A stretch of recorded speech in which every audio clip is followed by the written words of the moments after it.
Bir cəmiyyət olaraq və ya bir millət olaraq mehribançılığı və səmimiyyəti necə qorumaq olar və necə yüksəltmək olar? Bu videonu axıra qədər izləyin, bəyənin, paylaşın, kanala abunə olmağı unutmayın.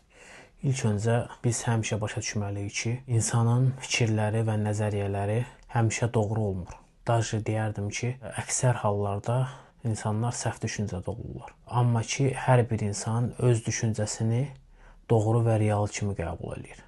Hansısa bir hadisələ üzləşəndə və ya hansısa bir insanla aranızda anlaşılmazlıq olanda siz avtomatik olaraq beyninizdə bir ssenari qurursunuz. Halbuki bu sizin qurduğunuz ssenari sizin içinizdəki keçirdiyiniz emosiya, hisslərlə və xasiyyətinizlə əlaqədar olur və bunun əsasında qurulur.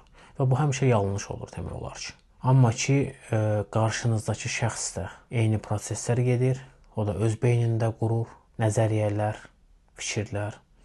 Və sizin bir baxışınız olur bir hadisəyə və onun bir baxışı olur və buradan insanlar da səbir və təmkinli ola bilmədiklərinə görə bəziləri anlaşılmamazlıq üz verir ki, insan arasında və bu anlaşılmamazlıq ya qalmaqala səbəb olur, ya problemə, ya da ki, hansısa bir hadisəyə səbəb olur. Bunun qarşısını almaq üçün isə insan obyektiv olmalıdır. Səbir, təmkin əsasında həmişə çalışmalısan ki, qarşındakını qulaq asasan səbirlə, əsəbləşmədən.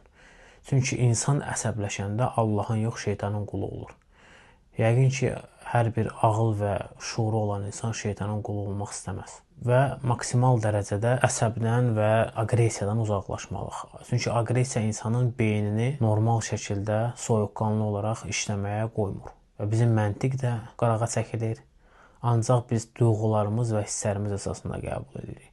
Və belə bir cəmiyyətdə hamı bir-birindən tez küsür, tez incir, davadalaşlar çox olur, anlaşılmazlıqlar çox olur, düşmənçiliklər çox olur və pis hadisələr çox olur. Çünki hamı həmişə özün düzgün bilir, amma qarşındakını səhv bilir. Halbuki həmin insan özü səhv belə olsa, öz səhvini etiraf eləməyə ağıl və gücü çatmır. Və belə cəmiyyətdə formalaşan insanlar da nə özünə bir xeyri olur, nə millətinə, nə dövlətinə, nə dininə, nə irqinə, heç bir kəsə, heç bir nəyə də xeyri olmur. Və belə cəmiyyət formalaşandan sonra isə bu cəmiyyətin axırı da normal bitmir. Ya zəlalətə uğrayırlar, ya problemlərlə üzləşirlər, ya millət kimi məhv olurlar.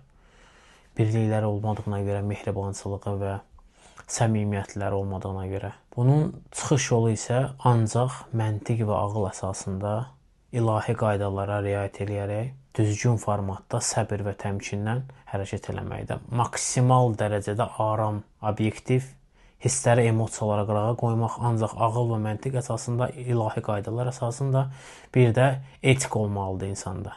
Mədəniyyət olmalıdır, qabiliyyət olmalıdır. İnsanın qırmızı xətti olmalıdır ki, mən buradan o tərəfə keçə bilmərəm. Yəni, heyvani üslubdan uzaqlaşmalıyıq insani üslublarla, mədəni, etik və ədəb-ərkanla.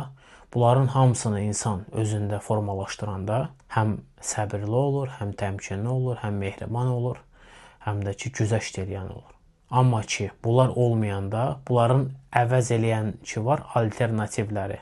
Aqressiya, əsəb, təkəbbürçülük, mənəm-mənəmlik, ego, bir də ki, yuxarıdan aşağı insanlara baxmaq, alçalmaq insanları, bunlar hamısı xəstə, bədbin və şeytan əməlləridir. Yəni, şeytan özü alçaq bir varlıq olduğuna görə onun metodları da ancaq alçaq insanlar o metodlardan istifadə edir. Aşağı insanlar. Və çalışın ki, bu yol ayrılığında, seçimdə qalanda həmişə ağıl və məntiq əsasında ədəb-ərkan, etika, mədəni insanların yolunu gedin. Heyvan və heyvana oxşayan şeytanın, nökərlərin, qulların yollarını getməyin.